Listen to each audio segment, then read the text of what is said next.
নাইবা জানলি হায় রে মূর্খ, কি হবে তোর হিসাব সূক্ষ্ম। আমার নয়, রবীন্দ্রনাথের কথা। দেখুন, সময় এলে হিসেব কিন্তু সবাইকে মেলাতে হয়। ঠিক যেমন আগের আমলের একটার পর একটা অপরাধ, একটার পর একটা নাশকতার হিসেব মেলাতে হচ্ছে এ রাজ্যের প্রাক্তন শাসক দলকে, তা সে আদালতেই হোক কিংবা এজেন্সির সামনে। আর সেই নিয়েই প্রথম প্রশ্ন। 2023-এ রামনবমী হিংসা মামলায় অবশেষে এনআইএর হাতে গ্রেফতার প্রাক্তন তৃণমূল সাংসদ অপরূপা পোদ্দারের স্বামী। 3 বছর দেরি হলেও তদন্ত কি এবার অন্তত দাঙ্গাকারীদের মাথা পর্যন্ত পৌঁছবে? দ্বিতীয় প্রশ্ন। স্বামীকে গ্রেফতারের সময় নিরাপত্তা দিতে চাওয়া উর্দিধারী পুলিশকে হেনস্থা অপরূপা পোদ্দারে, সঙ্গে সঙ্গে রুজু হলো এফআইআর, কালই হাজিরা নির্দেশ। বদলেছে জামানা, তাতে কি বদলায়নি তৃণমূলের বেলাগাম ঔদ্ধত্য? তৃতীয় প্রশ্ন। ডিজে হুমকি মামলায় সিআইডিকে দিতেই হবে ভয়েস স্যাম্পল। হাইকোর্টে স্থগিতাদেশ পেলেন না অভিষেক বন্দ্যোপাধ্যায়। খুন করে থানায় গিয়ে স্বীকার করলে পুলিশ কি আর তদন্ত করবে না? প্রশ্ন স্বয়ং বিচারপতি তীর্থঙ্কর ঘোষের। এজেন্সি থেকে আদালত, তদন্তের জাঁতাকলে ক্রমশ জড়াচ্ছেন অভিষেক। চতুর্থ প্রশ্ন। অভিষেক বন্দ্যোপাধ্যায়ের নাম না শুনলে কেউ টাকা দিত না, সব তো তাঁর নির্দেশেই হয়েছে। চাকরি বিক্রি নিয়ে বিস্ফোরক দাবি প্রাথমিক নিয়োগ দুর্নীতিকাণ্ডে অভিযুক্ত তাপস মণ্ডলে। হুমকি মামলার পর দুর্নীতি মামলাতেও বিপদ কি আরো বাড়ল অভিষেকে? পঞ্চম প্রশ্ন। সেবাশ্রয় ক্যাম্পে ডাক্তারের বদলে পাশ না করা ডাক্তারি ছাত্রদের নিয়ে চিকিৎসা করানো হতো। এবার অভিষেকের ডায়মন্ড হারবার মডেল নিয়ে বড় সড় প্রশ্ন তুলে দিলেন প্রকল্পের সঙ্গে যুক্ত থাকা চিকিৎসকরাই। তবে কি এবার খুলতে চলেছে সেবাশ্রয় ফাইল? ষষ্ঠ প্রশ্ন। মুখ্যমন্ত্রীর আলটিমেটামের পরই হুমায়ুন হুমকি কাণ্ডে তৎপর পুলিশ। নওদার বিধায়ককে পাঠানো হলো জোড়া নোটিশ, গ্রেফতার করা হলো অনুষ্ঠানের 3 জন আয়োজককে। এবার কি তবে পালা হুমায়ুন কবিরের? তবে শুরুতেই আজ দেখাবো 3 বছর আগের রামনবমী হিংসা মামলায় প্রাক্তন তৃণমূল সাংসদ অপরূপা পোদ্দারের স্বামীকে গ্রেফতার করলো এনআইএ। তার বাড়ি থেকে উদ্ধার করা হলো 20টারও বেশি কার্তুজ। দেখুন। একদিনে জোড়া অস্বস্তিতে কালীঘাট তৃণমূল। একদিকে গ্রেপ্তার প্রাক্তন সাংসদের স্বামী, অন্যদিকে কণ্ঠস্বরে নমুনা পরীক্ষা মামলায় হাইকোর্টে অস্বস্তিতে পড়লেন অভিষেক বন্দ্যোপাধ্যায়। ভাঙচুর, ইট বৃষ্টি, আগুন। 2023 সালের 2রা এপ্রিল এভাবেই ধুন্ধুমার পরিস্থিতি তৈরি হয়েছিল হুগলির রিষড়ায়। রামনবমীর মিছিল ঘিরে দফায় দফায় উত্তপ্ত হয়ে উঠেছিল পরিস্থিতি। সেই ঘটনায় এবার গ্রেপ্তার করা হলো আরামবাগের প্রাক্তন তৃণমূল সাংসদ অপরূপা পোদ্দারের স্বামী শাকির আলীকে, যিনি নিজে তৃণমূল কাউন্সিলর। মঙ্গলবার বাড়ি থেকে তাকে গ্রেপ্তার করল কেন্দ্রীয় এজেন্সি এনআইএ। এনআইএ সূত্রে দাবি, তল্লাশির সময় প্রাক্তন তৃণমূল সাংসদের স্বামী শাকির আলীর বাড়ি থেকে উদ্ধার হয়েছে 20টিরও বেশি কার্তুজ। কেন এই কার্তুজগুলি রাখা হয়েছিল, আগ্নেয়াস্ত্রের লাইসেন্স রয়েছে কিনা খতিয়ে দেখছে এনআইএ। মঙ্গলবার সকালে অপরূপা পোদ্দারদের রিষড়ার বাড়িতে পৌঁছে যান এনআইএ অফিসাররা। গোটা বাড়ি ঘিরে ফেলে কেন্দ্রীয় বাহিনী। এই যে বাড়ি, সেই বাড়িতেই চলছে তল্লাশি অভিযান। বাইরে পুলিশ থেকে আরম্ভ করে সেন্ট্রাল ফোর্সের জওয়ানরা তারাও রয়েছেন। মূলত আমরা জানি রামনবমীতে যে ঘটনা ঘটেছিল, বেশ কিছু ভিডিও ফুটেজ, সিসি ক্যামেরার ফুটেজ এবং বয়ানের ভিত্তিতে তারা আজকে এসেছেন অপরূপা পোদ্দারের এই যে বাড়ি, সেই বাড়ির সামনে। এবং এই বাড়িতে আসার পর তারা তল্লাশি অভিযানের সঙ্গে সঙ্গে সমান্তরালভাবে জিজ্ঞাসাবাদের প্রক্রিয়াও চালিয়েছেন।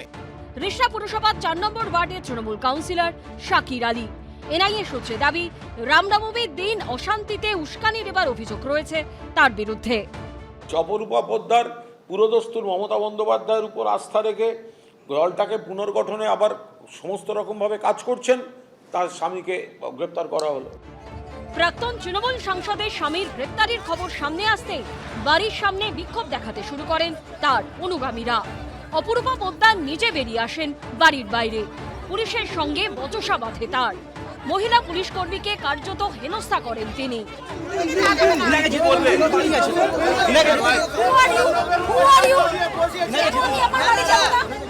এরপরই তৎপর হয় পুলিশ ও কেন্দ্রীয় বাহিনী।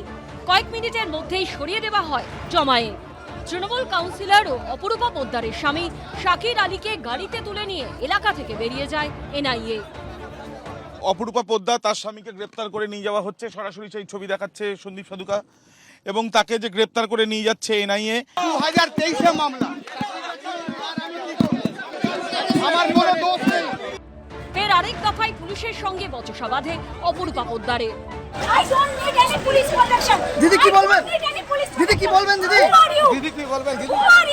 তো পুরনো থিওরি কালীঘাটের যখনই কোনো অপরাধ করে আর যখনই কোনো এজেন্সি তাদেরকে ডাকে, সঙ্গে সঙ্গে রাজনৈতিক প্রতিহিংসা এই একটা যে শব্দ লাগাতার তো তৃণমূল করে এসছে। এদিকে অভিষেক বন্দ্যোপাধ্যায়ের কণ্ঠস্বরে নমুনা সংক্রান্ত মামলায় হস্তক্ষেপ করলেন না কলকাতা হাইকোর্টের বিচারপতি তীর্থঙ্কর ঘোষ। কোনো রক্ষা কবচ দিলেন না তিনি। তদন্তকারী সংস্থা কিভাবে তাদের তথ্য প্রমাণ সংগ্রহ করবে সেটা তাদের ব্যাপার, আদালত কেন হস্তক্ষেপ করবে প্রশ্ন করলেন বিচারপতি তীর্থঙ্কর ঘোষ। যদি কণ্ঠস্বর তারই হয় তাহলে পুলিশের কাছে গিয়ে আবার কণ্ঠস্বরের নমুনা দিতে অসুবিধা কোথায়? অভিষেক বন্দ্যোপাধ্যায়ের আইনজীবীকে প্রশ্ন করলেন বিচারপতি ঘোষ। আবিদ দত্ত, আশাবুল হোসেন ও সৌভিক মজুমদারের রিপোর্ট, এবিপি আনন্দ। দেখুন, আজ গোটা দিন কলকাতার আকাশটা ছিল কালো মেঘে ঢাকা। প্রায় তেমনই আজ কালীঘাট তৃণমূলের আকাশে শুধু কালো মেঘ নয়, একের পর এক দুর্যোগের ঘনঘটা। একদিকে রামনবমীর দিন হিংসার ঘটনার মূল চক্রী হিসেবে গ্রেফতার করা হলো প্রাক্তন তৃণমূল সাংসদ অপরূপা পোদ্দারের স্বামীকে। অন্যদিকে অভিষেক বন্দ্যোপাধ্যায়ের কণ্ঠস্বর সংগ্রহের মামলায় কলকাতা হাইকোর্ট তো কোনো রকমের রক্ষা কবচ দিলই না, উল্টে মাননীয় বিচারপতি তীর্থঙ্কর ঘোষ তার পর্যবেক্ষণে পরিষ্কার প্রশ্ন তুললেন, খুন করে থানায় গিয়ে স্বীকার করলে পুলিশ কি তদন্তই করবে না? এখানেই শেষ নয়, 21শে জুলাই ধর্মতলায় ভিক্টোরিয়া হাউসের সামনে সভা করার অনুমতি কালীঘাট তৃণমূল বা ঋতব্রত তৃণমূল কাউকেই দিল না পুলিশ। সব মিলিয়ে তৃণমূলের ওপর আইনের বাঁধন কিন্তু ক্রমশ শক্ত হচ্ছে, মানতেই হবে। একদিকে কোর্টে কোনো রেহাইয়ের অবকাশ নেই, অন্যদিকে এনআইএ থেকে রাজ্য পুলিশের সিআইডি ক্রমশ জাঁতাকলের চাপ বাড়ছে তৃণমূলের ওপর। আজ আমার প্রথম বক্তা সলিল ভট্টাচার্য। সলিলদার কাছে প্রশ্ন থাকবে যে তদন্ত এবার সত্যিই কি মাথার দিকে এগোচ্ছে? মাথার দিকে এগোচ্ছে, কারণ তুমি দেখো 2023-এ যে ঘটনা ঘটেছিল সেটা তো ইতিহাস, মানে এরকম আমরা কখনো দেখিনি। তোমার মনে আছে রেলগেটটা, ওর দুপাশে যে লোকজন ছিল তাদের ঘর বাড়ি জ্বালিয়ে দেওয়া হয়েছে। খালি তাই না, ওখানে লোকদের ধরে পিটেছে, সারা রাত ধরে র্যাম্পেজ চলেছে, সারা রাত ধরে পুলিশকে নিষ্ক্রিয় করে রেখেছিল, বসিয়ে রাখা হয়েছিল, একটার পর একটা ঘটনা ঘটেছে। তোমার 2023-এর 2রা এপ্রিল খুব সম্ভবত হবে, এপ্রিল মাসে 2023-এ রামনবমীর ঘটনা নিয়ে, এবং সেটা এতদিন ধরে আজকে কলকাতা হাইকোর্টে বারবার আপনি যেটা পয়েন্ট আউট করছেন যে পুলিশের ভূমিকা নিয়ে প্রশ্ন তুলেছিলেন মাননীয় বিচারপতিরা, বসিয়ে রাখা হয়েছে দিনের পর দিন, মাসের পর মাস, বছরের পর বছর বসিয়ে রাখা হয়েছে। আজকে এই শাকির আলী মেইন কনস্পিরেটর নয়, ওই হচ্ছে মেইন অর্গানাইজার। ওর বাড়িতে দেখো ইললিগাল আনঅথরাইজ কার্টিজ পাওয়া গেছে, ওর এগেইনস্টে আর্মস অ্যাক্টেও কেস হয়েছে, এবং at the same time ex-MP Aparupa Poddar পুলিশকে to deter public servant from discharging official duty, ওর এগেইনস্টে মামলা করে কিন্তু ইমিডিয়েট অ্যারেস্ট করা উচিত ছিল। কেন অ্যারেস্ট করলো না, নোটিশ করবে না কি করে জানি না, কিন্তু অ্যারেস্ট করা উচিত ছিল। ওই স্পট থেকেই পুলিশকে বাধা দিচ্ছিল কাজে। তুমি যদি দেখো সুমন, দেখো মোথাবাড়ির ঘটনা, দেখো চাকুলিয়াতে পুলিশের ওসিকে ধরে পিটিয়ে মারলো, মানে সে বহুদিন হসপিটালে ভর্তি ছিল। ফারাক্কার মনিরুল ইসলাম এমএলএ ভিডিওকে মারধর করে র্যাম্পেজ করলো, এবং তারপরে সমস্ত ফুটেজ অন ক্যামেরা আছে, তারপর সে বলছে করেছি, বেশ করেছি, আবার করবো। কি করতে পারো? কিচ্ছু করেনি। বেলডাঙাতে 30 ঘন্টা বলছে, পুলিশ বলছে ধৈর্যের পরীক্ষা দিচ্ছি। আরে কি বলছে? ধৈর্যের পরীক্ষা দিচ্ছি, দিনের পর দিন আর কত দেখবে? তোমার মনে আছে সিএ 2019-এ যখন লাগু হলো, স্টেশনগুলো রবড অফ হয়েছে, কাউন্টারগুলো রবড অফ হয়েছে, ভাঙ চোর, ঘন্টার পর ঘন্টা বাচ্চা কোলে নিয়ে খেতে পাচ্ছে না, পুলিশকে বসিয়ে রেখেছে। Police was made a spectator, আর কিচ্ছু না। পুলিশের, তুমি মাননীয় মুখ্যমন্ত্রীর কথা বলো, আগের মুখ্যমন্ত্রী পরিষ্কার সাম্প্রদায়িক গন্ডগোল উস্কে দিয়েছিল। একটা কমিউনিটি যদি একবার জোট বাঁধে না, আমি আছি বলে, নাহলে দেবে একদম শেষ করে। আরে এই তো কমিউনাল ওভারটোন। খালি তাই না, তুমি দেখো, তোমার আমি বলছি, এইবার বলছি তোমাকে, আস্তে আস্তে মাথার কাছেই যাচ্ছে, এবং তুমি দেখবে ইন দ্য কামিং ডেজ ওই মাথা ধরা পড়বে, নাহলে আজকে কোর্টে দেখো কোনো ওদের কোনো ইয়ে নেই, কোর্টে কোনো relief পাচ্ছে না। কোনো রিলিফ নেই, কোথাও নেই।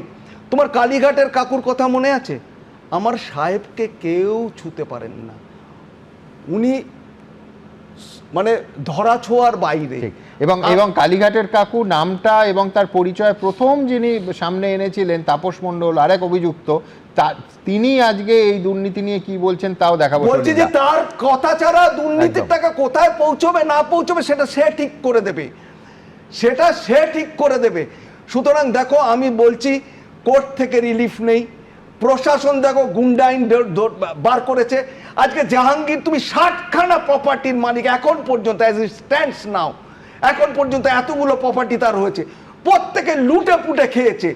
খালি তাই না, এই লুটে পুটে খাওয়া, দুর্নীতি, এই যে অপরাধের যে অর্থ রোজগার করা, এর তো মূল রচয়িতা আর্কিটেক্ট হচ্ছে অভিষেক ব্যানার্জি এবং মমতা ব্যানার্জি। বেশ, মমতা আমি ব্যানার্জিকে উত্তরেও তুমি যাব। যতই সততার প্রতীক বলো, আজকে সততার প্রতীক না, এ হচ্ছে দুর্নীতির না না, একটা ওটা প্রতীক। স্লোগানে আছে, শেষের দিকে আর সমর্থকেরাও বলতো না, কিন্তু সে প্রশ্ন অন্য।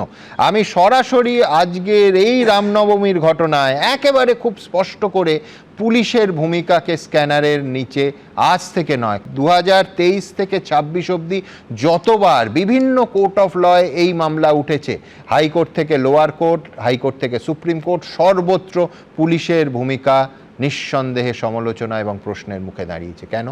দেখুন। 3 বছর আগে রামনবমীর মিছিলে হামলায় এরকমই অগ্নিগর্ভ পরিস্থিতি তৈরি হতে দেখেছিল পশ্চিমবঙ্গবাসী। এবার সেই ঘটনায় প্রাক্তন তৃণমূল সাংসদ অপরূপা পোদ্দারের স্বামী, তৃণমূলেরই কাউন্সিলর শাকির আলীকে গ্রেপ্তার করল এনআইএ। 2023 সালে 30শে মার্চ রামনবমীর মিছিলে হামলার ঘটনা ঘিরে রণক্ষেত্রের চেহারা নেয় হাওড়া শিবপুর। বাস, টোটো, অটো, বাইক তো বটেই, এমনকি পুলিশের গাড়িতেও ভাঙচুর করে আগুন লাগিয়ে দেওয়া হয়। পুলিশকে লক্ষ্য করে ছোড়া হয় ইট পাটকেল। সেদিনই উত্তর দিনাজপুরের ডালখোলাতেও অশান্তি বাধে। থানার সামনে রাখা গাড়ি ও বাইকে ভাঙচুর চালানো হয়, কয়েকটি গাড়িতেও আগুন ধরিয়ে দেওয়া হয়। বিষয়টা এখানেই থামেনি। এর দুদিন পর অর্থাৎ 2রা এপ্রিল হুগলির রিষড়ায় রামনবমীর মিছিল ঘিরে ফের অশান্তি বাধে। ফের একই ঘটনার পুনরাবৃত্তি হয় সেখানেও। ভাঙচুর, ইট বৃষ্টি, আগুন, কিচ্ছু বাদ যায়নি। এই অশান্তিতে বড়সড় প্রশ্নের মুখে পড়েছিল তৃণমূল জমানার পুলিশের ভূমিকা। 2023 সালের 3রা এপ্রিল কলকাতা হাইকোর্টে তৎকালীন ভারপ্রাপ্ত প্রধান বিচারপতি টি.এইচ শিবজ্ঞানমের বেঞ্চও অ্যাডভোকেট জেনারেলের কাছে জানতে চেয়েছিলেন, হাওড়া ও ডালখোলায় অশান্তি হবে পুলিশ আগে থেকে অনুমান করতে পারেনি কেন? সেই সঙ্গে কলকাতা হাইকোর্টে তৎকালীন ভারপ্রাপ্ত প্রধান বিচারপতির বেঞ্চ মন্তব্য করে, আগে একই ধরনের ঘটনা ঘটেছিল বলে অভিযোগ করা হচ্ছে, এবছরও এই ধরনের ঘটনা ঘটতে পারে এই অনুমান করা উচিত ছিল। এরপর পুলিশের উপর অনাস্থা কার্যত স্পষ্ট করে সেই অশান্তির ঘটনায় 2023 সালের 27শে এপ্রিল এনআইএ তদন্তের নির্দেশ দেয় কলকাতা হাইকোর্ট। 2 সপ্তাহের মধ্যে এনআইএ-কে নথি হস্তান্তরের জন্য রাজ্যকে নির্দেশ দেয় আদালত। 6টি মামলা রুজু করে এনআইএ তদন্তে নামে।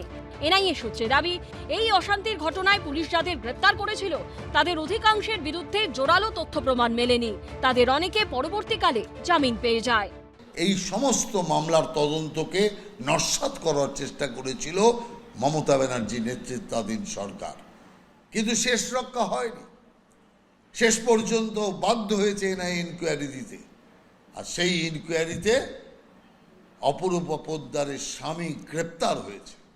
সাম্প্রদায়িক হামলার মাধ্যমে রাম ভক্তদের উপর যে হামলা উনি চালিয়েছেন, যার নেতৃত্ব দিয়েছেন, তার বিরুদ্ধে ব্যবস্থা নেওয়া হয়েছে। আর আচরণ সেই সন্ত্রাসমূলক করার জন্য অপরূপা পোদ্দারের বিরুদ্ধে এফআইআর হয়েছে। যাদেরকে চাপ দেওয়া হচ্ছে যে তৃণমূলের থেকে দূরত্ব বাড়াও, ওই বালির শিবিরে গিয়ে নাম লেখাও, তাদের ক্ষেত্রে অভিযোগ থাকলেও পুলিশ অ্যারেস্ট করে সঙ্গে সঙ্গে জামিন করে দেওয়ার ব্যবস্থা হচ্ছে। আর যারা মমতা বন্দ্যোপাধ্যায়ের সঙ্গে থাকতে চাইছেন তাদের এই মামলা, ওই মামলা, পুরনো মামলা, দেশি মামলা, মামলার পর মামলা এইভাবে দেওয়া হচ্ছে। এনআইএ তদন্তে নেবে অনেককে গ্রেপ্তার করে। 6টি মামলার একটিতে চার্জশিটও পেশ হয়েছে। এবার সেই অশান্তির মামলায় গ্রেপ্তার হলেন প্রাক্তন তৃণমূল সাংসদ অপরূপা পোদ্দারের স্বামী। আবির দত্তের রিপোর্ট, এবিপি আনন্দ। দেখুন, ফুটেজেই স্পষ্ট আজ অপরূপা পোদ্দার ওরফে আফরিন আলী মহিলা পুলিশ কর্মীর গায়ে স্পষ্ট হাত চালাচ্ছেন, একবার নয় একাধিকবার পরপর। এফআইআর হলো আজ, আগামীকাল তাকে নোটিশ করে রিষড়া থানায় ডেকে পাঠানো হয়েছে। আসলে আফরিন বোধহয় ভুলে গেছিলেন যে তৃণমূল আর ক্ষমতায় নেই, পুলিশকে চড় মেরেও পার পাওয়া যাবে না। আর এখনকার মুখ্যমন্ত্রী প্রকাশ্যে নিজেরই নিরাপত্তা রক্ষীকে বলেন না যে পুলিশকে চাপকানো উচিত, বরঞ্চ বিধানসভার ফ্লোরে দাঁড়িয়ে আশ্বাস দেন আমার দায়িত্ব পুলিশ কর্মীদের নিরাপত্তা দেয়া। কি বলেছেন গতকাল মুখ্যমন্ত্রী শুভেন্দু অধিকারী, দেখাবো। পার্সার কাছে পুলিশকে ঢিল মেরেছিলেন, রক্ত বেরিয়েছে। আপনি কি ভেবেছেন ধুলিয়ানে পুলিশ শাটারের তলায় ঢুকেছিল? ভেবেছেন এই পুলিশ মন্ত্রী সেই রকম? কালীঘাট থানায় পুলিশ টেবিলের নিচে ঢুকেছিল। আপনি ভেবেছেন ওইটা? আমার দায়িত্ব পুলিশ কর্মীদের নিরাপত্তা দেওয়া। দেখুন, আমাদের বক্তব্য খুব পরিষ্কার। ঠিক যেমন গুন্ডা দমন আইনে 1 বছর কাউকে বিনা বিচারে আটকে রাখার ধারাতে আমরা গভীর আশঙ্কা প্রকাশ করেছি, ঠিক তেমনই একটার পর একটা গুরুত্বপূর্ণ কেসে যেভাবে পুলিশকে ফ্রি হ্যান্ড দেওয়া হচ্ছে, এমনকি প্রভাবশালীদের ক্ষেত্রে তদন্তকে এগিয়ে নিয়ে যাওয়ার ক্ষেত্রে পুলিশকে কোনো ধরনের বাধা দেওয়া হচ্ছে না, তাতে আমরা কিছুটা নিশ্চিন্ত হচ্ছি। আমার পরের বক্তা জয়ন্ত নারায়ণ চট্টোপাধ্যায় কি মানবে এতে আইনের শাসনের ওপর সাধারণ মানুষের হারিয়ে যাওয়া ভরসাটা কিছুটা হলেও ফিরতে পারে? জয়ন্ত? নিশ্চয়ই পারবে, কারণ আমি বিশ্বাস করি যে পুলিশকে একটা নির্দিষ্ট ক্ষমতা দেওয়ার প্রয়োজন ছিল। পুলিশ সাহস পায়নি বলেই পুলিশকে আমরা ফাইল মাথায় দিয়ে লুকোতে দেখেছি। তারও আগে তোমরা যাদের নিয়ে আজকে আলোচনা করছো তাদেরই একজন, তোমার মনে আছে 2011 কি 12 সালে একজন ট্রাফিক পুলিশকে থাপ্পড় মেরেছিল, তারপর তার কিছুই হয়নি, সেই বার্তা চলে গিয়েছিল। তারপর থানা থেকে গুন্ডা ছাড়িয়ে আনা, তারপর আমি তো গুন্ডা কন্ট্রোল করি, এই ধরনের কথাবার্তার মাধ্যমে বার্তা দেওয়া হয়েছিল দুষ্কৃতিকারীদের, গুন্ডাদের, যে তোমরাই কাজ করো, পুলিশকে আমি কন্ট্রোল করে নেব। সিগন্যালে দাঁড়াতে হয়েছিল বলে দুজন সাংসদ পুলিশের গায়ে হাত তুলেছিলেন, কিচ্ছু হয়নি। তোমার এখানে আমি বারবার বলে গেছি যে আমরা তথ্য দিয়ে দেখাতে পারি যে একটা অপারেশন উইদিন ইনভার্টেড কমার্স চালাবার আগে থানায় বলে দেওয়া হতো 8 ঘন্টা বেরোবেন না, আমরা অপারেশন করে বেরিয়ে যাব, তারপর পুলিশ আসতো। এটা গেল একদিক। সুমন, আমি মহামান্য প্রাক্তন বিচারপতি অভিজিৎ গঙ্গোপাধ্যায়কে ধন্যবাদ দিতে চাইবো, কারণ প্রথম কাদাটা উনি দেখিয়েছিলেন। উনি বলেছিলেন ঢাকি সহ বিসর্জন দিয়ে দেব, এবং তাই হয়েছে। যেখানে যেখানে হাত দিয়েছেন উনি, সেখান থেকে ভকভকিয়ে পাপ উঠেছে। এটা গেল প্রথম দিক। আর আরেকটা কথা হচ্ছে, এই যে তুমি দেখাচ্ছ এনআইএ যে কেসটা করছে, এটা কিন্তু পুরনো একটা তদন্ত। তার সঙ্গে আমাকে এখানে ববিদা বসে আছে। ববিদা, তোমার মনে আছে তুমি ধুলাগড়ের দাঙ্গার একটা মামলা করতে দিয়েছিলে। ধুলাগড়ে একেবারে ভয়ঙ্কর দাঙ্গা হয়েছিল, সেটাও চেপে দেওয়া হয়েছিল। আজকে যে পুলিশকে যদি ক্ষমতা দেওয়া হয়, আমাদের কোনো আপত্তি নেই। আমি সেই পুলিশকে তো দেখেছি, আরজি কর আন্দোলনের সময় ডাক্তারবাবুরা লালবাজার অবরোধ করলেন, পরের দিন 15ই আগস্ট বন্দে মাতরম বেজে উঠলো ভোরবেলায়, পুলিশ ব্যারিকেডের ওপরে তারা উঠে দাঁড়িয়ে স্যালুট করছে। সেই দিনের ঘটনা, পুলিশ কমিশনারকে মেরুদণ্ড দেওয়া হয়েছিল। আমি চাই আর কখনো কোনো তদন্তের কারণে পুলিশকে মেরুদণ্ড যেন না দেওয়া হয়। আমি চাই বটতলা থানায় প্রাক্তন আইপিএস পঙ্কজ দত্তকে পুলিশেরই একজন কর্মচারী, আমি নাম বলে দিতে পারি, যেভাবে হেনস্থা করা হয়েছিল তাতে কোনোদিন যেন না করা হয়। আজকে মাননীয় মুখ্যমন্ত্রী, তার একটা কথা খুব ভালো লেগেছে, তিনি বলেছেন পুলিশকে আমি প্রোটেকশন দেব, পুলিশ সব রকমের তদন্ত করবে।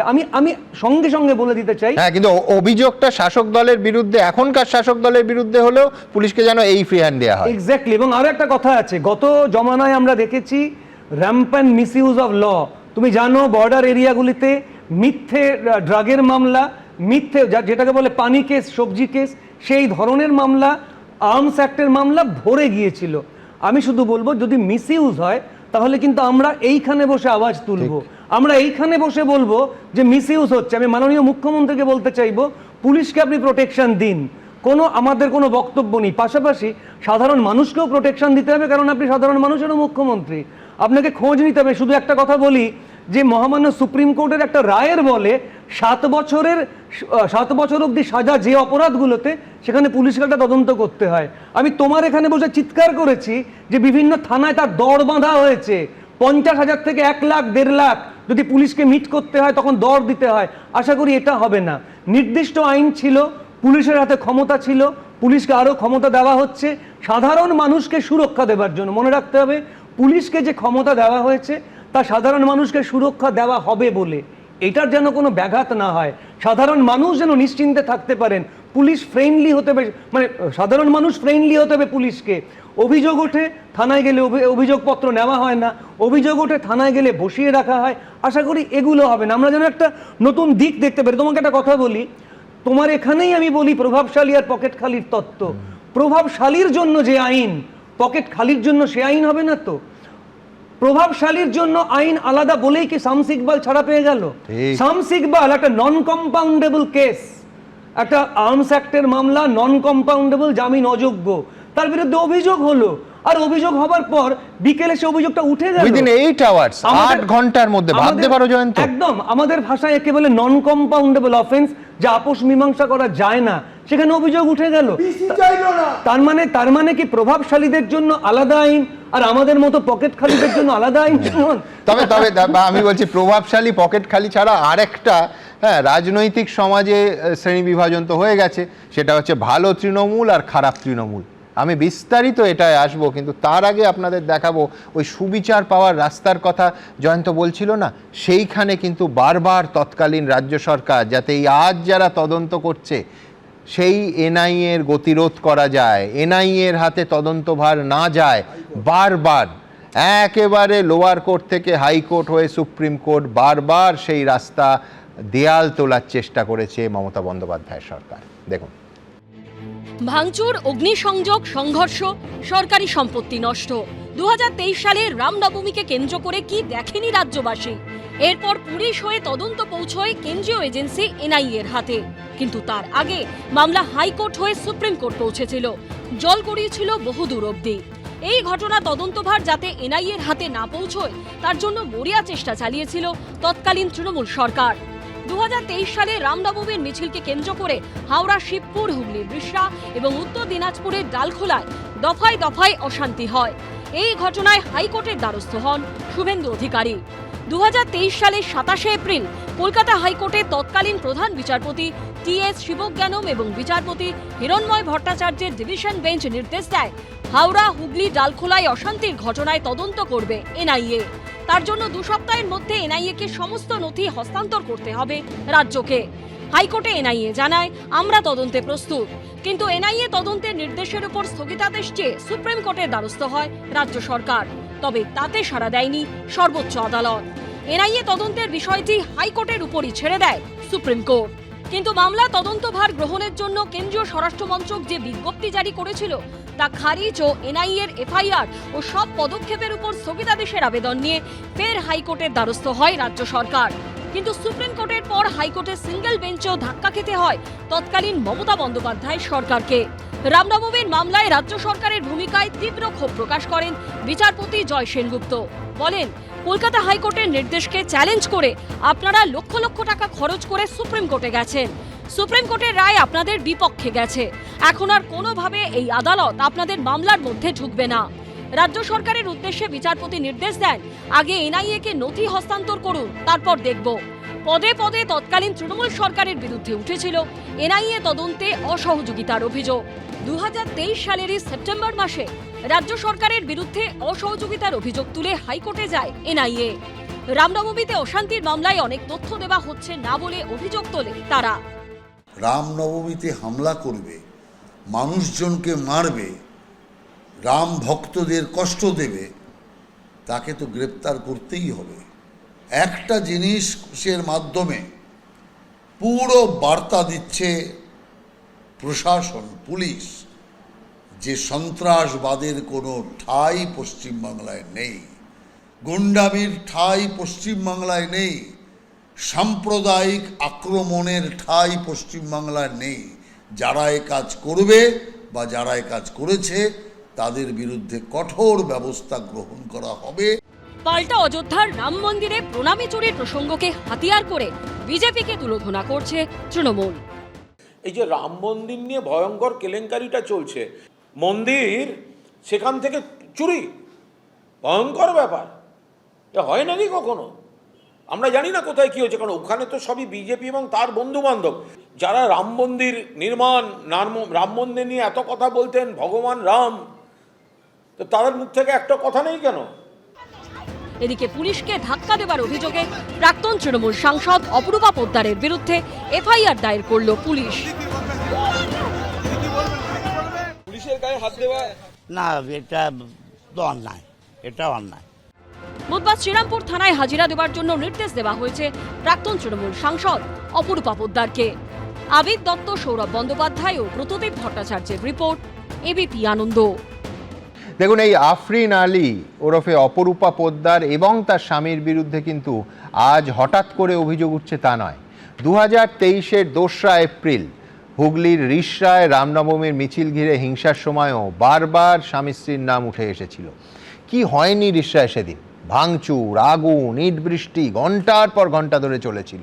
ঘটনার পরের দিন অর্থাৎ 23রা এপ্রিল বিজেপির তৎকালীন রাজ্য সভাপতি সুকান্ত মজুমদার একেবারে নাম করে অভিযোগ করেছিলেন এই অপরূপা পোদ্দার এবং তার স্বামীর বিরুদ্ধে। কি বলেছিলেন সুকান্ত মজুমদার সেদিন দেখাবো। कल रामनवमी के जुलूस से पहले अपरूपा पोद्दार का भी गाड़ी इधर दिखा गया। वो यहाँ पे क्या कर रहे हैं, उनके पतिदेव यहाँ पे क्या कर रहे थे, इसका भी इन्वेस्टिगेशन होना चाहिए। এই রিষড়ার হিংসার পর তৎকালীন বিরোধী দলনেতা শুভেন্দু অধিকারী এই ঘটনার এনআইএ তদন্ত দাবি করে কলকাতা হাইকোর্টের দ্বারস্থ হন। শেষ পর্যন্ত 2023 সালের 27শে এপ্রিল এনআইএ তদন্তের নির্দেশ এসেছিল উচ্চ আদালত থেকে। ওই বছরই 27শে নভেম্বর সিঙ্গুরের জনসভা থেকে শুভেন্দু অধিকারী বলেছিলেন এনআইএ শেষ পর্যন্ত তদন্ত করে দোষীদের শাস্তি দেবে আর কোনোদিন রামনবমীর কোনো মিছিলে ঢিল পড়বে না। কি বলেছিলেন রাজ্যের তৎকালীন বিরোধী দলনেতা এবং আজকের মুখ্যমন্ত্রী দেখুন। तीसरा दंगाई और बोर जेले जाবে।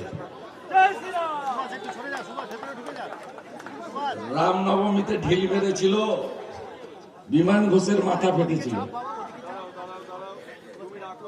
ওর স্বামী আর ওই রিষড়ার ভাইস চেয়ারম্যান জাভেদ হাসান খান। অপেক্ষা করে থাকুন, সুপ্রিম কোর্ট পর্যন্ত লড়েছে, জিতে এসেছি আমরা, এনআইএ হয়েছে। কোনদিন আর রামনবমীর কোন মিছিলে ঢিল পড়বে না, তার ব্যবস্থা হয়েছে। দেখুন, আজ এই গ্রেফতার কি আবার প্রশ্ন তুলে দিল যে ওই দিন রিষড়ায় বা ওই শিবপুরে বা ওই ডালখোলায় কি পরিকল্পিত আক্রমণ হয়েছিল? এই সম্ভাবনা আরও জোরালো হয়েছিল তখনই। পশ্চিমবঙ্গের তৎকালীন রাজ্যপালকে তার দার্জিলিং সফর কাটছাঁট করে সটান রিষড়ায় পৌঁছে যেতে হয় কেন্দ্রীয় স্বরাষ্ট্র মন্ত্রকের নির্দেশে। সব মিলিয়ে এই ঘটনায় সত্যিকারের ন্যায় বিচার হলে কিন্তু এ রাজ্যে দাঙ্গাকারীদের বিরুদ্ধেও একটা স্পষ্ট বার্তা যাবে। আমার পরের বক্তা বিশ্বনাথ চক্রবর্তী কি মানবেন? দেখুন সুমনদা, মানে আমরা তো সত্যি একটা সময় বিশ্বাস করতেই বিশ্বাস হারিয়ে গেছিল যে তৃণমূল কংগ্রেস যে অর্গানাইজ ক্রাইমগুলো করেছিল, একেবারে সরাসরি তৃণমূল বিরুদ্ধে অভিযোগ ছিল যে এগুলো অর্গানাইজ করা, বিজেপিকে কোণঠাসা করবার জন্য, বিরোধী দলকে কোণঠাসা করার জন্য, এবং সেই কারণেই রিষড়ায় একদম সংগঠিতভাবে এই সাকির আলীরা তাদের নেতৃত্বে কিন্তু হামলাটা হয়েছিল। শিবপুরেও একই ঘটনা ঘটেছিল, তৃণমূল কংগ্রেসের একাধিক নেতার নাম যুক্ত ছিল। ডালখোলাতেও তৃণমূল কংগ্রেসের একাধিক নেতা ছিল। মমতা বন্দ্যোপাধ্যায় মিনিমাম মুখ্যমন্ত্রী হিসাবে দায়িত্ব তো পালন করেননি, তার দল যখন এই বিজেপিকে কোণঠাসা করার জন্য রামনবমীর মিছিলকে আক্রমণ করে বসলেন, তারপরে সামান্যতম তিনি ন্যায় বিচার তো দেওয়ার চেষ্টাই করেননি, উল্টে আমার আপনার ট্যাক্স পেয়ারের টাকা ব্যবহার করে দিনের পর দিন আদালতে লড়াই করেছেন কি করে এনআইএর তদন্তটা আটকানো যায়। তদন্ত আটকানোর জন্য মরিয়ার চেষ্টা মমতা বন্দ্যোপাধ্যায় করেছেন। আজকে কিন্তু আমি আপনাকে খুব পরিষ্কার করে বলতে চাই যে যেভাবে শুভেন্দু অধিকারী এনআইএ তদন্তের কনটেক্সটে ধরে আজকে মূল চক্রীকে ধরল, অর্থাৎ সাকির আলী এবং তার যে সাংসদ স্ত্রী তাকে যেভাবে ধরল, আমার কিন্তু মনে হয় যে সারা পশ্চিমবাংলায় এই বার্তাটা গেল। গতকালই আপনি জানেন বিধানসভাতে গুন্ডা দমন আইন পাশ হয়েছে, ঘটনা চক্রে আজকে যেভাবে ধরা হলো সাকির আলীকে। এবং অপরূপা পোদ্দার কে আপনি বলুন তো? 2019 সালের নির্বাচন, লোকসভা নির্বাচন শেষ বিজেপি জিতে গেছে, সেই অবস্থাতে রিকাউন্টিং করিয়েছিল কিছু করে সামান্যতম 300 না 400 ভোটে জয় নিয়েছিল এবং জয়ের সার্টিফিকেটটা কার্যত ছিনিয়ে নিয়েছিল। আপনি বলছেন গায়ের জোরে? গায়ের জোরে। অর্গানাইজ ক্রাইম করে, তার সেটাকে চ্যালেঞ্জ আদালতে হয়েছিল। 19-এর লোকসভা নির্বাচনে যে কায়দায় অপরূপা পোদ্দাররা জিতেছিলেন, সেখান থেকে তো ওদের সাহস বেড়েছিল। তারা ধরেই নিয়েছিলেন যে এই ধরনের ক্রাইম করে বাঁচা যায়। কিন্তু আজকে কিন্তু অন্ততপক্ষে পরিবর্তনের সরকার এটা মানে সবক শেখাচ্ছে যে তুমি অন্যায় সেদিন যে করেছিলে তার থেকে তোমার পার পাওয়ার কোনো সুযোগ নেই। আজকের অ্যারেস্ট এবং অপরূপাকেও অ্যারেস্ট করা হয়েছে, তার মধ্য দিয়ে সারা পশ্চিমবাংলায় যারা এই ধরনের মানে অরাজক পরিস্থিতি তৈরি করেছিল, পলিটিক্যাল কারণে তৈরি করেছিল, সংগঠিতভাবে তৈরি করেছিল এবং বিজেপির কর্মসূচিকে আটকানোর জন্য তৈরি করেছিল এবং দাঙ্গা লাগিয়েছিল, সেই দাঙ্গাবাজদের আটকানো গেছে। ঠিক বিষয়টা, কিন্তু আমি বলছি অভিযুক্ত বিজেপি হলে বা কোট আন কোট তথাকথিত ভালো তৃণমূল হলেও এই তৎপরতা দেখা যাবে তো? সুমনদা দেখুন, আমরা সবসময়ই বলবো যে আমি চোখের সামনে যেগুলো দেখছি আমাদের লোক ভুল বুঝে যে দাদা আপনি তো 6 মাস আগে একরকম বলেছিলেন, 6 মাস পরে আরেক রকম বললেন। রাজনীতি যেভাবে উঠে আসে আমরা সেই অনুযায়ী বিচার বিশ্লেষণ করি। আজকের দিনে আমি বলতে পারি, ধরুন আমি পরিবর্তন দেখেছি 2011 সালে। মমতা বন্দ্যোপাধ্যায় সিপিএম এর লোকগুলোকে দলের মধ্যে ঢুকিয়ে নিয়েছে, কোনো পরিবর্তন হয়নি। মানে কোনো রকম যে ব্যবস্থা নেওয়া, যারা অন্যায় করেছিল সিপিএম এর তাদের ব্যবস্থা তো নেয়নি। শুভেন্দু অধিকারী কিন্তু নির্বাচনের আগেই বলেছিলেন মানে বদলও হবে, বদলাও আমরা নেব, অর্থাৎ পরিষ্কার আইনের মাধ্যমে বদলা নেওয়ার কথা বলেছিলেন। সেটা কিন্তু প্রত্যেকটা ক্ষেত্রে উনি পালন করছে। যদিও আমি 3টে রিজার্ভেশন ইতিমধ্যেই রেখেছি, যে সেটা হলো যে কি করে মানে যারা দিল্লিতে চলে গেলেন সাংসদরা, তাদের মধ্যে বাপি হালদার সমেত একাধিক সাংসদের বিরুদ্ধে সরাসরি বিজেপি অভিযোগ করেছিল, সেইখানে মানে শুভেন্দু অধিকারী প্রশাসন কি করে চুপ করে থাকছে। আমি প্রশ্ন তুলেছি ঋতব্রত মানে সমেত তার যে বিধায়করা তাদের বিরুদ্ধে যে অভিযোগগুলো আছে, বিশেষ করে জাভেদ খানের এবং তার ছেলের বিরুদ্ধে, তাদের বিরুদ্ধে কি মানে ব্যবস্থা নিয়েছে। কিন্তু একই সাথে আপনাকে এই প্রশ্নটা আমি রাখতে চাই, 3টে ঘটনা আপনি বললেন। আজকে যেমন দাঙ্গার প্রশ্নে পরিষ্কার সরকারের অবস্থানটা আইনের শাসন প্রতিষ্ঠানের দিকে, এটা একদম পরিষ্কার বলতে চাই। আমি খুব খুশি সুমনদা, সেটা হলো ধর্মতলাতে আপনার স্টুডিওতে আমি প্রথম জোরালোভাবে বলেছিলাম যে মানে মানুষের জনজীবনকে ব্যাঘাত ঘটে বছরের পর বছর ধর্মতলায় সবার নামে উত্তর কলকাতা দক্ষিণ কলকাতা কার্যত অচল হতো। এই অচল কতদিন চলতে পারে? একটা সভ্য জগতে 2 দিন ধরে কার্যত, যখন শাসন ব্যবস্থা তৃণমূল ছিল তখন মানে উত্তর এবং দক্ষিণ কলকাতা কার্যত অচল থাকতো, বন্ধ পালন হতো। ফলে এটা হতে পারে না। এবং আমি এক্সপেক্ট করেছিলাম যে প্রশাসন এবার অন্তত আইনের শাসন এখানেও প্রতিষ্ঠা করবেন, 2 গোষ্ঠীকেই বুঝিয়ে দিবেন বাবা মানে শহর অচল করে এই কর্মসূচি তোমরা শাসন ক্ষমতায় ছিলে, অপব্যবহার করেছিলে। আজকে আমরা শাসন ব্যবস্থা আইনের শাসন প্রতিষ্ঠা করতে গিয়ে মানুষের জনশৃঙ্খলা বিঘ্নিত করে এই মানে সভা করতে দিতে পারি না। ফলে এখানেও কিন্তু আমি বলছি আইনের শাসন একটা সেন্স থাকছে। থার্ড যেটা আমি বলে শেষ করব, সেটা দেখুন অভিষেক কুণালের সাথে আমি একমত। কুণাল খুব পরিষ্কার করে বলছেন যে আমি তো হাসতে হাসতে বললাম যে আমার ভয়েস টেস্ট আপনারা নেবেন, আমি দিতে রাজি আছি, তো অভিষেক বন্দ্যোপাধ্যায় দিতে ভয় পাচ্ছেন কেন? ফলে আমি কিন্তু কোনো একটা জায়গায় মনে হচ্ছে আজকের দিনে অভিষেক বন্দ্যোপাধ্যায় মনে করছেন আমি অ্যাবাভ দ্য ল। এই অ্যাবাভ দ্য ল এইটার সাহসকে যোগাচ্ছে। দল ভেঙে গেছে, তার দল মানে তার দলের সম্পদ আটকে গেছে, অর্থাৎ পুরো ব্যাংকগুলো সিজ হয়ে গেছে। তাহলে অভিষেক বন্দ্যোপাধ্যায়ের সাহসকে যোগাচ্ছে। কলকাতা, দিল্লি, তার দল কোথায় আমি জানি না। বেশ, আমি নিঃসন্দেহে দেখুন গুন্ডা দমন নিয়ে কোনো প্রশ্ন নেই, সম্পত্তি ক্রোক করা নিয়ে কোনো প্রশ্ন নেই, কিন্তু যেখানে প্রশ্ন আছে, কাল বলেছি, আজ বলেছি, ভবিষ্যতেও বলবো, সেটা হচ্ছে বিনা বিচারে 1 বছরের ক্লজে। সেটা অন্য প্রসঙ্গ। আমি আবার মূল আজকের অনুষ্ঠানের প্রসঙ্গে আসি, যে দেখুন এ রাজ্যে দুর্ভাগ্যজনক নিয়তি হিসেবে প্রায় দাঁড়িয়ে গেছিল যে রামনবমী মিছিলকে কেন্দ্র করে এ রাজ্যে প্রত্যেক বছর অশান্তি হবে। এবং আরও দুর্ভাগ্যের যেটা, সেটা হলো এই রাজ্যের পুলিশ প্রশাসন সম্পূর্ণ একচক্ষু হরিণের মতো একটি সম্প্রদায়ের সমর্থনে দাঁড়িয়ে যাবে। দেখুন সংঘর্ষ মানে হলো দুপক্ষের অংশগ্রহণ, কিন্তু রাজ্যের তৎকালীন মুখ্যমন্ত্রী, যিনি রাজ্যের পুলিশ মন্ত্রীও ছিলেন, যদি প্রতিবার তার সংকীর্ণ ভোট ব্যাংকের রাজনীতির জন্য একটি পক্ষের হয়ে একেবারে প্রকাশ্যে বিবৃতি দেন, তাহলে তারপরে পুলিশের আর সত্যিই কিছু করার থাকে কি? 2023-এর কথা এত হচ্ছে, আমি 2024-এর আরেকটা ঘটনা বলি। মুর্শিদাবাদের রেজিনগরের শক্তিপুরে রামনবমীর মিছিলে হিংসা হলো। 2024-এর 19শে এপ্রিল ওই মুর্শিদাবাদের মাটিতে দাঁড়িয়ে তৎকালীন মুখ্যমন্ত্রী মমতা বন্দ্যোপাধ্যায় সরাসরি এক পক্ষকে দায়ী করলেন। আজ নয়, সেদিনও এই অনুষ্ঠান থেকে আমরা এই একদর্শীটা তীব্র সমালোচনা করেছিলাম। একেবারে ফুটেজে দেখা যাচ্ছে একটি বাড়ির ছাদ থেকে ইঁট ছোঁড়া হচ্ছে, হিংসা শুরু করা হচ্ছে, অথচ মমতা বন্দ্যোপাধ্যায় দিব্যি সাম্প্রদায়িক তোষণ করে একটি সম্প্রদায়ের পাশে দাঁড়িয়ে গেলেন এবং পুরো ঘটনার জন্য অন্য সম্প্রদায়কে দায়ী করলেন। সঙ্গে এমন একটা ঘটনার অভিযোগ করলেন যে ঘটনাটা আদতে ঘটেইনি। তিনি রাজ্যের তখন মুখ্যমন্ত্রী এবং পুলিশ মন্ত্রী। সেদিনও সঙ্গে সঙ্গে আমরা প্রশ্ন তুলেছিলাম, একেবারে এই বিষয় নিয়ে তীব্র সমালোচনা করেছিলাম। একবার দেখিয়ে নিই ঠিক কী বলেছিলাম আমরা। মুখ্যমন্ত্রী বলছেন, কে অধিকার দিয়েছে সংখ্যালঘু দেখলেই তার বাড়িতে এনআইএ ঢুকে পড়ার? তার কারণ, যে অশান্তিটা হয়েছে তার জন্য তিনি বলতেই পারতেন যে দুপক্ষ সমান দায়ী। সত্যিই তো, কোনো সংঘর্ষ, কোনো দাঙ্গা এক হাতে তালি বাজে না, দুপক্ষ দায়ী থাকে। কিন্তু অদ্ভুতভাবে তিনি এক পক্ষের দিকে দাঁড়ালেন, এক পক্ষকে প্রকাশ্যে মঞ্চের ওপর থেকে সমর্থন করলেন, আর এক পক্ষকে তিনি তীব্র সমালোচনা করলেন, গোটা ঘটনার জন্য তাদের দায়ী করলেন। অসি আহত এবং আমার একজন ভাইও আহত, 19 জন ইনজিওর্ড হয়েছেন। কেন অস্ত্র নিয়ে মিছিল করবেন আপনারা? কে আপনাদের অধিকার দিয়েছে অস্ত্র নিয়ে মিছিল করবার? কে অধিকার দিয়েছে মণিপুরে 200 চার্চ পুড়িয়ে দেবার?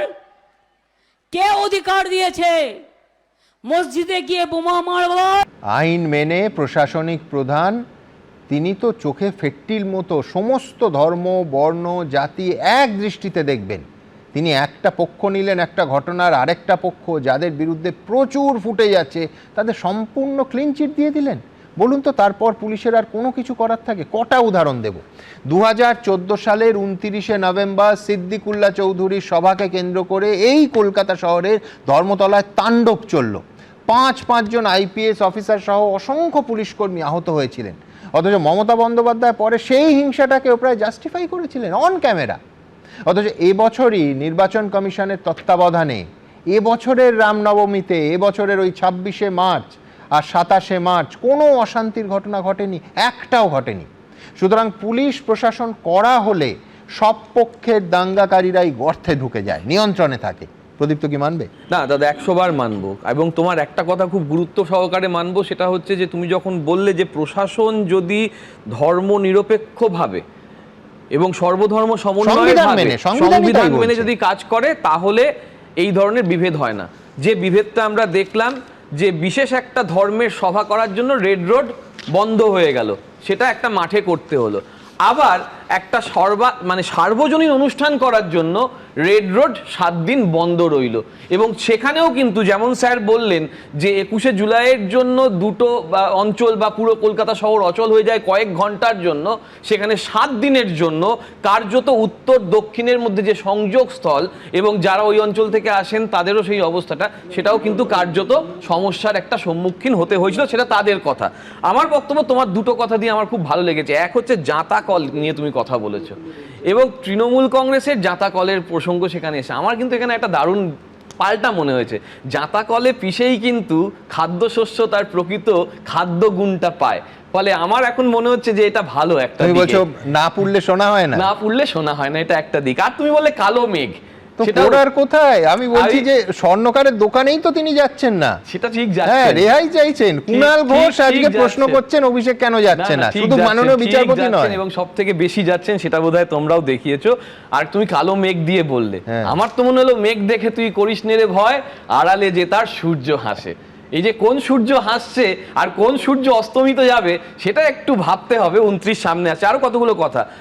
আগামী 5 দিন 5 জনের বেশি আগামী 60 দিন একটা নির্দিষ্ট অঞ্চলে কেউ ঢুকতে পারবে না। কলকাতার সব থেকে বিলাসবহুল, সব থেকে বেশি জায়গা, বড় জায়গা। জড়ো হতে পারবেন, এরকম একটা নোটিশ আমি দেখলাম। আমি জানি কোন না জায়গায়? ওই জমায়েত হতে হবে পারবে না, না, জমায়েত হতে 144 পারবে না। ধারা, পয়লা জুলাই থেকে, পয়লা হ্যাঁ। জুলাই থেকে, মানে হ্যাঁ। সেটার উদ্দেশ্যটাও খুব পরিষ্কার হ্যাঁ। হতে পারে কিনা জানি না আমি। মানে এটাই তো পাবলিক ইন্টারেস্ট। হ্যাঁ, খুব ভালো, ধর্মতলায় public কেন অবরুদ্ধ থাকবে? public তোমায় আমি এক সেকেন্ড শহীদা, তোমায় আমি মনে করিয়ে দিই, ধরো মমতা বন্দ্যোপাধ্যায় রাজ্যের মুখ্যমন্ত্রী, যতবার 21 তুমি জানো কিনা জানি না, যতবার 21 জুলাই সমাবেশ হয়েছে পুলিশ ততবার জিডি করেছে হেয়ার স্ট্রিট থানায়। তার কারণ যে ওইখানের কোনো পারমিশন পুলিশ দিতে পারে না। একদম তাই। তার কারণ জনজীবন, এখন মুখ্যমন্ত্রী, তার শাসক দল, যার ফলে পুলিশ কোনো ব্যবস্থা নিতে পারেনি, কোনো এফআইআর করেনি, কিন্তু আমি জিডি সেখানেই এখনো বলছি, পড়ে আছে। আমি 15 বছর ধরে জিডি হয়ে গেছে। বলছি যে জিডি সম্পূর্ণ যেমন বেআইনি হয়েছে, হতো। বেআইনি যেমন হয়েছে হ্যাঁ। তোমরা বলছো, তেমনি আমরা নয়, মমতা বন্দ্যোপাধ্যায় ঠিক পুলিশই আছে, বলেছে।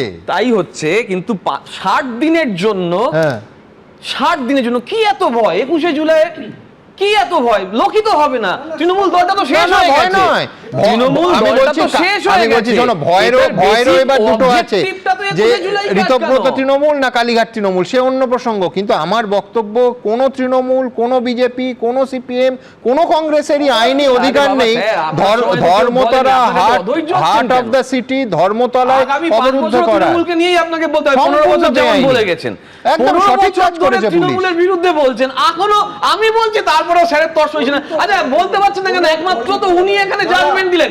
বিকেলের যে সভা আমরা বসেছি, বিচার সভা, সেই বিচার সভায় স্যার ইতিমধ্যে জাজমেন্ট দিয়ে দিয়েছেন যে মূল কারিগর কেন দুজন। আমি তো মনে করি এখনকার পুলিশের যারা আছেন, যারা খুব শক্তিশালী কাজ করছেন, তারা স্যারকে নিয়ে গিয়ে সাহায্য করুন, স্যারের মাধ্যমে আসুন, যে কারা আর্কিটেক্ট, স্যার সব জানেন। আমি সব যে বুঝলাম। ব্যাপার আমি শেষ আমি করবো। বলছি আমার ও একটা- জাজমেন্টের কথা বলছে। আরে এতদিন তো বিচার প্রক্রিয়াটাকে, তদন্ত প্রক্রিয়াটাকে আটকানোর জন্য আমার আপনার পরের টাকায় কথা বলছে।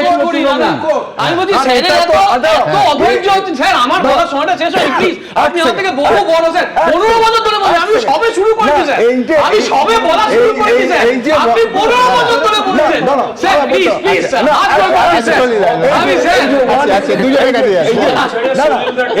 এই যে প্রমালগেশন অফ 163, এটা তো ফর এভরিবডি।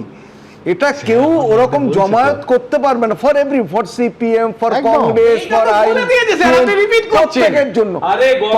আমি আরেকটু দাদা আরেকটু প্লিজ আমার বক্তব্য হচ্ছে যে এই যে পুলিশের যে মানে পুলিশের ওপর যে গায়ে হাত দেওয়া অপরূপা পোদ্দার, ওর কথা বলা হলো। দাদা যেদিনকে দীপ সরকারেরা 30 জন পুলিশে গুরুতর আহত করেছে, তোমরা 23-24 বললে, 22-এ কেন গেলে না? নবান্ন অভিযানে, নবান্ন অভিযানে দেবজিৎ চট্টোপাধ্যায়কে যেভাবে ফেলে মারা হয়েছিল এবং দীপ সরকার সহ পরবর্তীকালে 8 জন গ্রেপ্তার হয়েছিল, আমি তো মনে করি এনআইএ কে আজকে সেটা নেওয়া উচিত। খুব ভালো কথা। তাহলে তুমি এটাও বলো যে সিদ্দিকুল্লাহর সভায় যেটা মমতা বন্দ্যোপাধ্যায় প্রকাশ্যে জাস্টিফাই করেছিলেন, 5 জন আইপিএস এর মাথা ফাটানো হয়েছিল, হাফ গ্লাস ফুল ছিল, আমি হাফ গ্লাস সাংবাদিকরা প্রেস ক্লাবে আশ্রয় নিয়েছিল। ঠিক বলেছো, তোমরা ওটা বলেছো তো, ওটা বলেছো হাফ গ্লাস ফুল ছিল, আমি হাফ গ্লাস এমটিটাকে ফিল করার চেষ্টা করলাম। লাস্ট ওয়ার্ড, আমি দাদাকে দেখে, দাদার নামও ববিদা, আমি ববিদাকে দেখে ভাবছি আরে তো ডবল ববি, এক ববি শামসের মাধ্যমে, দোয়াতকালীর মাধ্যমে দেখি দিব্য আছে, আর এক ববি 6 বছর সাসপেন্ড ছিল না 5 বছর সাসপেন্ড ছিল, সে আবার বিজেপির নেতা। না, ওইটা হচ্ছে জিহাদি ভাবে, এটা হচ্ছে রাষ্ট্রবাদী ভাবে। এটা শুভেন্দুরা বুঝলেই হবে, এটা শুভেন্দুরা বুঝলেই হবে, কিন্তু আপনি রাষ্ট্রবাদী হয়ে আপনার দল আপনাকে 6 বছর না 9 বছর সাসপেন্ড করে দিল, আর আমাদের যারা আমরা সামলে নেব। ববিদা, আমি জাস্ট লোক আবার বলছি, আমি অন্য কথা বলছি, আপনি আমাকে টানবেন না, আমি কেন বলছি সেটা শুনুন। ভাই আমার পিছনে লেগে ভাই কি অবস্থা করেছে দেখেছেন তো, সেটা করুন না, তাহলে নিজে আমি আনন্দ পাচ্ছি এটা বলতে যে ববিদাকে আপনি জেহাদি বলছেন, কিন্তু সেই ববিদা দিব্য শামসকে ছাড়িয়ে নিয়ে যাচ্ছে, সেই ববিদা দিব্য শামসকে ছাড়িয়ে নিয়ে যাচ্ছে। ব্যক্তিগত আক্রমণ নয়, আমি আমি সব ক্ষেত্রেই আমি নীতির কথা বলছি। আমি ওই ববিদাকে বলতে চেয়েছিলাম। আশঙ্কাটা কিন্তু সম্পূর্ণ অন্য জায়গায়। যেভাবে প্রতিদিন ভালো তৃণমূলের সংখ্যা বাড়ছে, তাতে শেষ পর্যন্ত আইনের শাসনের নামে জয়ধ্বনি দেওয়া যাবে তো?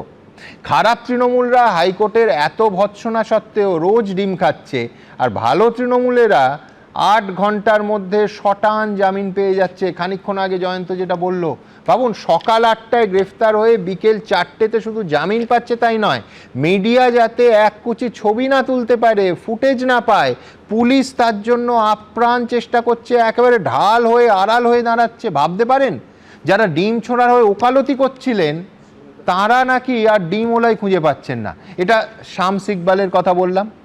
আর যার নাকি সপুত্র 90টা বেআইনি বাড়ি, তাকে বলা হচ্ছে রেগুলারাইজ করে নিন। জাভেদ খান এখন নাকি ভালো তৃণমূল, তাকে ছোবে কে? সুতরাং বিমলদার কাছে আমার প্রশ্ন থাকবে যে আফরিন আলী আর তার স্বামী চাপে পড়ে ভালো তৃণমূল হয়ে গেলে এজেন্সির ফাঁসটা আবার নিঃশব্দে আলগা হয়ে যাবে না তো? না না, আমরা কোথাও ভালো তৃণমূল খারাপ তৃণমূল এসব বলিনি। সেটা শ্রমিক ভট্টাচার্যের একটা কথাকেই কেন্দ্র করে ওটা সোশ্যাল মিডিয়ায় ভাইরাল করা হয়েছিল। আমরা এই হচ্ছে ভালো তৃণমূল, তার বিরুদ্ধে কোনো মামলা হবে না, এই খারাপ তৃণমূল তাকে তুলে নিয়ে যাও, এগুলো আমরা কোথাও বলিনি। এটা হলো 1 নম্বর কথা। দ্বিতীয় কথা হচ্ছে তৃণমূল তার নিজের পাপের ফল ভোগ করছে, এটার জন্য আমরা কি করব? দলটা যদি একদম এর মতো ভেঙে পড়ে, হাউস অফ কার্ডসের মতো, তাসের ঘরের মতো, তা আমরা কি করবো? আমরা মাথা দিয়ে হারকিউলিসের মতো ধরে তো রাখতে পারি না। এদের বোঝা উচিত ছিল। কিন্তু ভেঙে পড়ার পর ঝুরঝুর করে ভূপেন্দ্র যাদবের বাসভবনে আশ্রয় নেয়। যাক না কেন, ভেঙে যখন পড়ে, যখন জল যায়, জলের স্রোতে কোথাও একটা ভেসে যেতে পারে। সুতরাং আমাদের এটা কোনো ব্যাপার নয়। আমাদের বক্তব্য এখানে পরিষ্কার, সেটা হচ্ছে যখন দলটা চালাতেন, যখন সরকারটা চালাতেন, তখন কি মমতা ব্যানার্জি একজন মুখ্যমন্ত্রী হিসেবে চালাতেন? সেটা তো দেখিনি। উনি তো জমিদারনি হিসেবে চালাতেন, তিনি জমিদারনি ছিলেন, জমিদারের মতো প্রশাসন চালাতেন।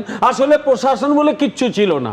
এখানে এই আফরিন আলীর হাজব্যান্ড শাকির আলীর মতো লোকগুলোকে খুলেআম লাইসেন্স দিয়ে দেওয়া হয়েছিল যে তুমি যা খুশি তাই করো, এবং যা খুশি তাই করলে তুমি পার পেয়ে যাবে। এবং তারপর একদম প্রকাশ্যে তৎকালীন মুখ্যমন্ত্রী তিনি বললেন যে কেন মসজিদের কাছে গিয়ে এই করবে, কেন রামনবমীতে অস্ত্র নেবে? আরে রামনবমীতে অস্ত্র নিয়ে যে মিছিল, সে আজকের মিছিল নয়, বহু পুরনো। হয়তো অস্ত্রের পরিমাণ বাড়তে কমতে পারে, কিন্তু রামনবমী মিছিল নিয়ে অস্ত্র আমি খড়গপুরে আমার ছোটবেলা থেকে দেখেছি। ওখানে রামনবমীর মিছিলে অস্ত্র নিয়ে ইয়ে হয়। সব থেকে বড় কথা, যে ঘটনায় বললেন যে ধর্মস্থানে বোমা, সেখানে ঘটনাটাই ঘটেনি। ঘটনা না, উনি হেড অফ দ্য স্টেট এটা বলে দিলেন। কথা বলি, she is not only a pathological liar, তিনি একজন ক্রিমিনাল মাইন্ডসেট সম্পন্ন মহিলা। তার একটা ক্রিমিনাল মাইন্ডসেট আছে, কারণ মানুষের কষ্ট দেখে তিনি আনন্দ পেতেন। বিজেপি কর্মীরা যখন মার খাচ্ছে 2021-এর পর, তিনি কোনো ব্যবস্থা নেন না, বরং বলেন যে এই দলে এবারে প্রত্যেককে গলায় প্লাকার্ড ঝুলিয়ে ঘুরতে হবে। এবারেও একই কথা বলেছিলেন। এই কথা যে বলে, আমি প্রকাশ্যে বলছি তার ক্রিমিনাল মাইন্ডসেট আছে এবং তার মানসিক সুস্থতা নিয়ে আমার প্রশ্ন আছে।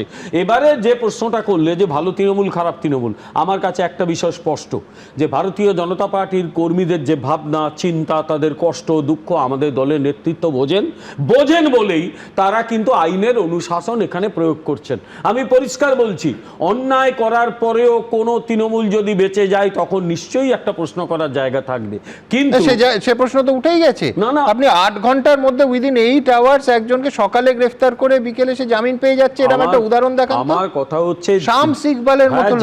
জানি আমার কথা হচ্ছে, যে মামলা করেছিল সে যদি মামলা উইথড্র করে, বা সে যদি 70 লক্ষ টাকার তোলাবাজি কেস, টাকার অঙ্কটা বাবু 70 লাখ। শোনো সুমন, আমি তোমায় বলছি, দেখো, একটা কগনিজেবল অফেন্স, কগনিজেবল, নন বেলেবল। তুমি এক্সটর্ট করছো at the point of fear of injury along with the arms, at the point of arms, তার মানে আর্মস অ্যাক্টও হয়েছে। তুমি আমাকে বলো এটা কই কোর্টের এখতিয়ার নেই জামিন দেওয়ার, এবং সবচাইতে যেটা বড় কথা, পুলিশ ওকে পুলিশ কাস্টডিতে চাইলো না।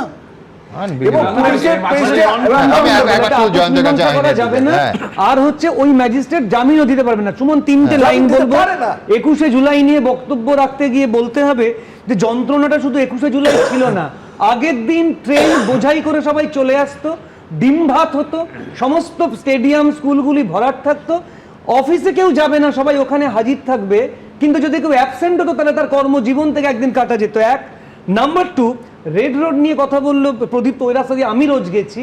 হ্যাঁ, অসুবিধা হলেও অল্টারনেটিভ রাস্তা ছিল এবং অল্টারনেটিভ রাস্তা দিয়েই আমরা যেতাম। যে কথা ও বললো, একটা রাস্তা, শুধু একটা রাস্তা না, রাস্তার পর রাস্তা আমরা বন্ধ হতে দেখেছি একটা কারণে। কিন্তু রেড রোডের সঙ্গে তুলনা হয় না, কারণ এখানে সর্বধর্মকে আহ্বান করা হয়েছে যোগ দিবসে পার্টিসিপেট করার জন্য। আর 3 নম্বর হচ্ছে, শাকির আলীর বাড়ি থেকে 20টা কার্তুজ পাওয়া গেছে। 20টা কার্তুজ কি কাজে লাগে ভাই? অন্তত 20টা মানুষ মরবে। শাকির আলী যদি যত প্রভাবশালী হোক না কেন, তার জামিন হওয়া উচিত নয় শুধু এই আর্মস অ্যাক্টের কারণে। 20টা কার্তুজে অন্তত 20টা মানুষ মরতো। না, না, তোমার কি প্রয়োজন? 20টা কার্তুজে। আমি আপনার কাছে আসবো, কিন্তু তার আগে একবার